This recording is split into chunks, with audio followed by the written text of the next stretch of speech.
Hello, in this video I'm going to teach you how to set up conversion tracking for Shopify in your Google Ad account. Alright, so to set up your first purchase conversion tracking tag, go and select goals, then hit summary, and then make sure you select create conversion action. Once you do that, your screen may look a little different. In this case, you'll notice that this already took me to the create a conversion action event. I'm going to back up just to show you what your screen might look like. You might get something that looks like this and have all these boxes selected. Mine looks like this because it's already read a Google tag that I have on my website. So in this case, we'll go ahead and just select edit here and then hit scan. So if this is the first time you're doing this, Google's conversion tracking system here will ask you to scan your website to see if it has any tags on it. In this case, we're going to go ahead and hit scan, and we'll hit done, hit save and continue, and then select purchase, and then hit add conversion actions, set up manually using code, and then you'll hit conversion settings here. So now this is where I'm going to go ahead and title MMT purchase, just so I know with a clear naming convention event.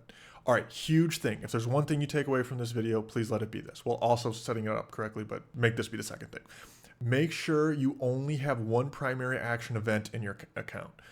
You almost never ever want to have a secondary action event in your account. A lot of times I take over Google ad accounts for clients and they have multiple primary. What you're doing when you have that on is you're telling Google to optimize for each of those events equally. So if you have an add to cart and an initiate checkout event, and those are also primary events, Google's thinking I'm achieving the goal and helping the business grow, and I should calculate that as an event that is leading towards what it should optimize for, and we don't want that. We only want it to optimize for primary event, which should be a purchase. The other ones, an add to cart and initiate checkout, should be in there, but they should be secondary events. You can see not used for bidding optimization. In this case, we're just tracking a purchase event, so we want it to be primary.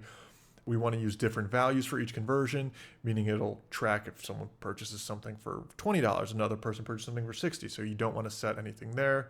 We want to track every version of it.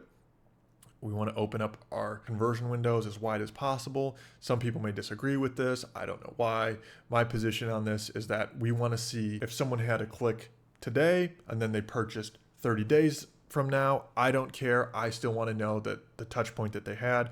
I can drill down and shorten it if I want to. I'd rather collect all the data and then refine it later if I need to.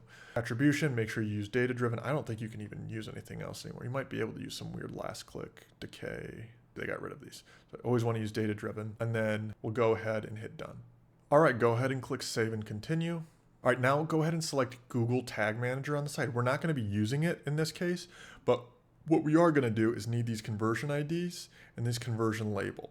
All right, now you want to pull up Shopify, go to the bottom left of your screen, select settings, type in customer events. You'll see this pop up.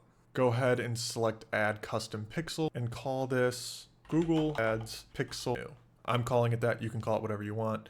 And now you should see a screen that looks like this. So now you're going to copy and paste this code that I have for you. Go ahead and copy it, paste it. And now you'll notice in the code, it's asking for your conversion ID. This will be in the description of this video for you to access the code as well. And also you should notice conversion label as well. So go ahead and flip back to your Google Tag Manager code like this, and we'll grab the conversion ID. It was here, Control V, do it here, and do it there as well. And then you only need to do the conversion label in this one place. Bada boom, bada bing, hit save, and you did it. Then please make sure to go up here and hit connect. A lot of people forget to do that. All right, now flip back to your Google Ad account. Scroll down to your purchase section. In this case, I'm just going to click view all conversion actions, and you see the new purchase event. It will say inactive. You have to wait. Typically, I would say about 24 hours to see this stop saying inactive and also have a purchase event come through. The best thing you can do is after you set this up, go ahead and either click on one of your ads and fire a purchase event, or you can use Shopify's test purchase event feature. If you have any questions or need help with this, just leave a comment down below and I'm happy to help.